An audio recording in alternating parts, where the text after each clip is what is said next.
sommes là parce que nous avons notre camarade, le frère plutôt Biram Souleye Diop, administrateur général du parti, qui a été interpellé cet après-midi dans son bureau par la brigade de gendarmerie de Thiong.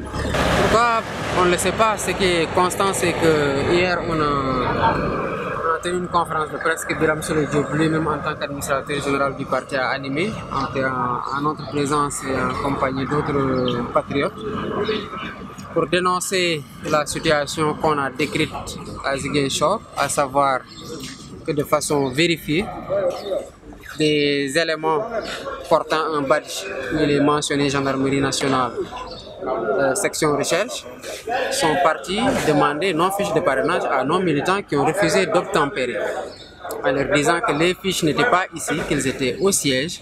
Ils sont allés au siège, on leur a dit que les fiches n'étaient pas au siège, elles sont au niveau de la maison de la maman du président Ousmane Sonko. Ils sont partis jusqu'à la demeure familiale d'Ousmane pour demander à sa maman de leur remettre les fiches de parrainage que les camarades ont vaillamment collectées massivement à Ziguinchor. Je disais tout à l'heure qu'on va en discuter avec nos avocats pour prendre la meilleure conduite possible par rapport à ce qui s'est passé. Je ne le sais pas, ce que je sais c'est que on ne peut pas lui parler. Mais ces avocats nous ont dit que l'audition se passe bien, qu'ils sont en train de lui poser des questions auxquelles il est en train de répondre. Je ne sais pas s'il se porte bien ou mal. Ce que je sais, c'est qu'il nous a dit que l'audition se passe bien. Il n'y a pas de raison qu'il ne se porte pas bien, parce qu'en allant répondre à la convocation de la gendarmerie, il se portait bien. Donc s'il ne se porte plus bien, c'est de leur responsabilité, de la responsabilité de ceux qui les ont actionnés pour qu'ils aillent réclamer nos fiches, et ceux qui les ont actionnés pour qu'ils aillent le cueillir dans son bureau, alors qu'ils auraient pu lui servir une convocation en bonne et due forme à laquelle il aurait déféré naturellement. Rupture malheureuse. Je pense que par contre, j'ai entendu dans ses propos des menaces voilées extrêmement graves, parce qu'il a dit, pour le citer, Ousmane Sonko ne perd rien à attendre. Il a dit que dafa yakamti rek na xaar. Lu muy xaar nak ak liñ koy andil. C'est ça qui va déterminer nous aussi ce qu'on va lui servir. Cette intimidation-là ne passera pas. Nous sommes debout et déterminés et résolument engagés à combattre ce système-là. Ça n'a que trop duré.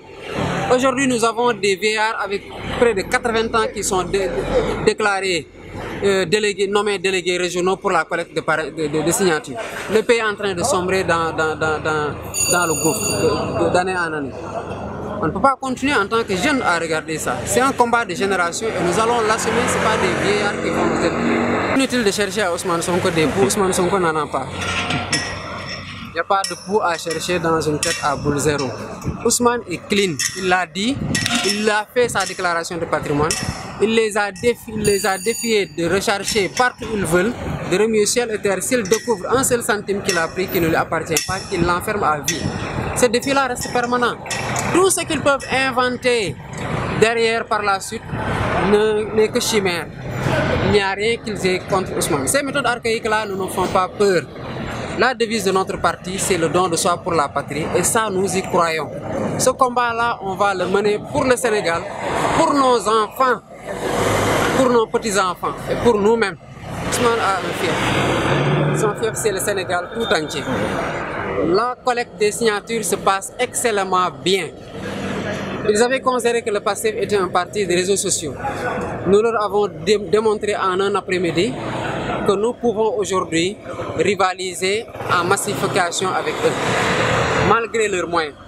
Nos militants se déplacent en achetant leurs t-shirts. Nos militants se déplacent en supportant le frais de transport. Nos militants ont répondu massivement à l'appel de leur leader qui est en train de proposer quelque chose d'inédit au Sénégal. Ça, ils ne peuvent pas nous l'enlever. Moi, je pense que l'ensemble des cadres de l'APR doivent apprendre à se respecter eux-mêmes. Quand Ousmane a écrit Pétrole et gaz, chronique d'une spoliation, ils ont tous fait des conférences de presse. c'est fini, plus personne n'en parle. Un livre, vous y répondez par un livre. Il faut un certain parallélisme des formes pour qu'il y ait équité dans le débat. Ce qu'Ousmane a écrit, il l'a consigné pour l'éternité dans un livre de 233 pages.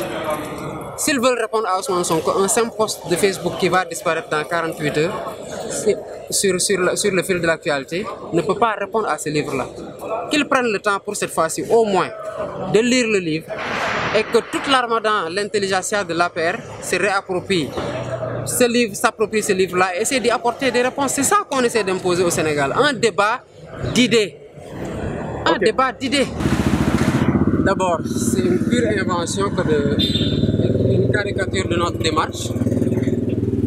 Nous allons organiser le séminaire programmatique des cadres patriotes le 29 septembre.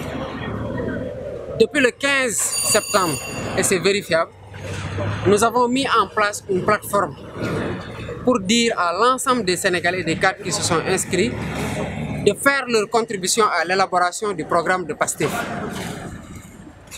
Nous avons recueilli des milliers de contributions. C'est ces contributions-là qu'un comité scientifique est en train d'éplucher pour avoir un document de travail le jour du séminaire.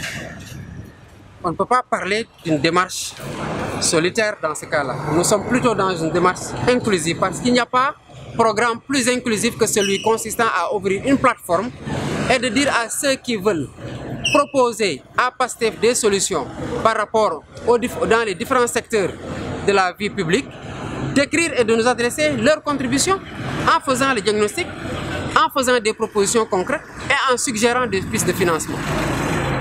Est-ce que dans cette situation-là, on peut parler de démarche solitaire? Naturellement non. Mais ceux qui parlent de ça, qu'est-ce qu'ils ont proposé au Sénégal? Absolument rien du tout. C'est normal, la démarche d'Ousmane Sonko dérange à la fois le problème actuel que le Sénégal a, à savoir Macky Sall et ses alliés, mais le problème, les solutions d'Ousmane Sonko aussi semblent déranger certains qui se présentent comme des alternatives et donc de potentielles solutions dans l'opposition. Mais le débat doit être ouvert. Nous demandons à tout le monde,